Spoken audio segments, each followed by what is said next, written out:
You're Muslim? I am Muslim, yes. So were you born into it? I was born into Islam. So what does religion mean to you? Oh, so wrong? Yeah. What does religion mean to me? To me, religion is a way of life. It's a method that, you embrace, you live by. Having religion is something important because, there's always someone or something looking over you. There's always like hope or guidance throughout your life.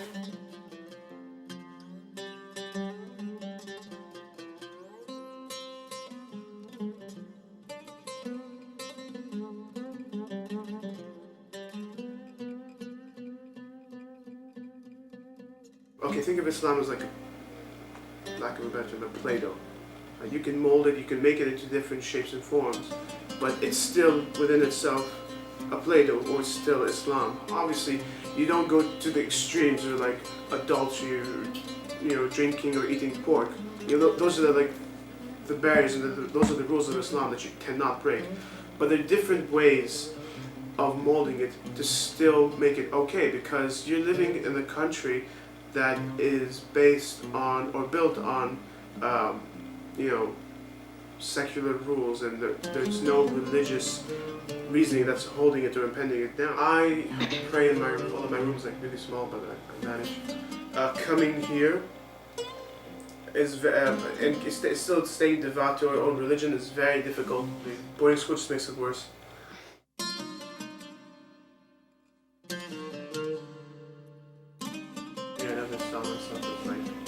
Somebody that goes out and their rule and goal is to spread Islam and enforce Islam. No.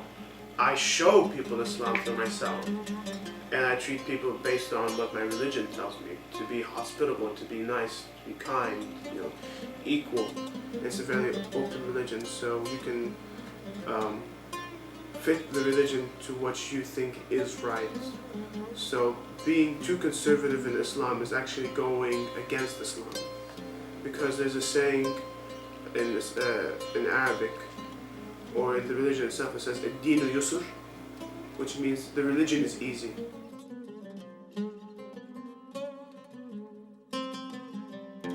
Being in Saudi Arabia, on every street there's a mosque. You can always hear the adhan prayer calling, and it keeps you closer. And it's a huge Muslim community, so everybody around you is technically Muslim. You go to mosque together, you come back, you do your thing, but the thing is, it shouldn't affect me though. Being a Muslim in the United States, or being the Muslim in Italy, or being a Muslim in Bulgaria, anywhere, it should not make a difference.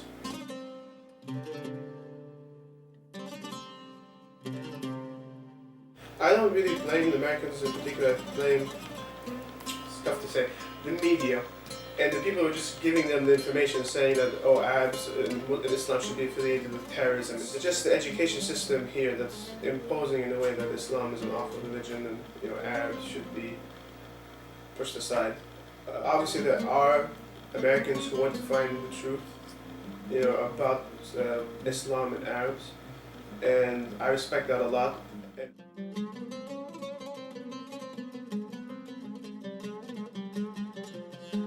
Now, what people misunderstand in Islam, they would just marry one wife, 2, 3, or 4 just because they want to, just because they can. The extremists that read into it way too much and saying we can, so they do it anyway. In the Quran, it says you can marry 1, 2, 3, or 4 women, but you cannot marry them unless you treat them all equally. And then in the next verse, he says, and you'll never be just. So in a way, Islam is saying you can marry them, but we don't think you should. Actually, question: how does the true Islam view women? They view them as equals to men, and if anything, maybe even more, because a man walked up to the Prophet Muhammad and he said, "O Prophet, who do I love more, my mother or my father?" And then he said, Prophet Muhammad answered, "You must love your mother, then your mother, then your mother, then love your father." The whole thing about not being able to pray next to a woman is because prayer in Islam is such a brotherhood connection. You actually touch shoulder to shoulder, thigh to thigh, foot to foot. It's a very physical thing. And it doesn't really seem right that you would be, touching physically a strange woman right next to you.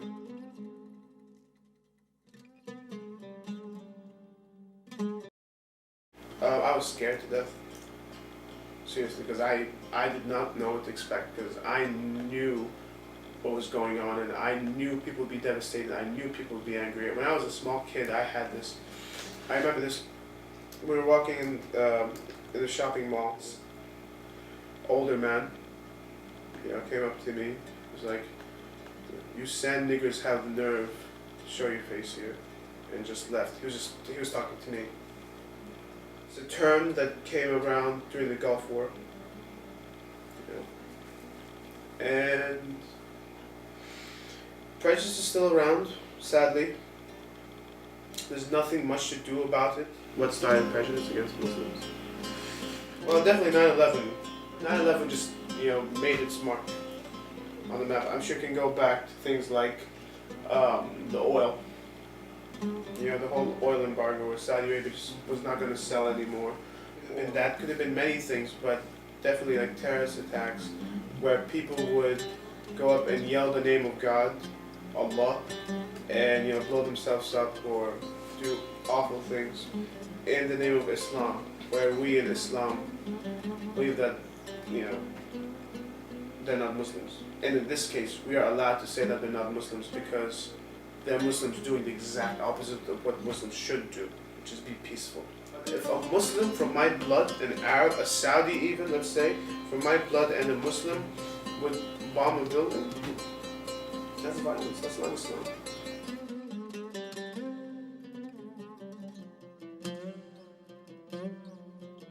I just want everybody out there to know that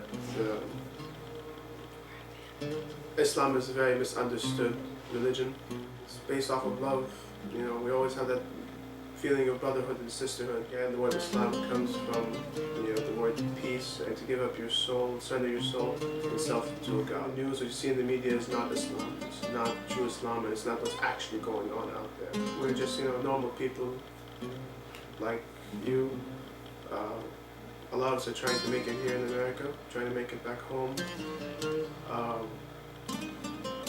It's just a misconception that I hope it clears up soon.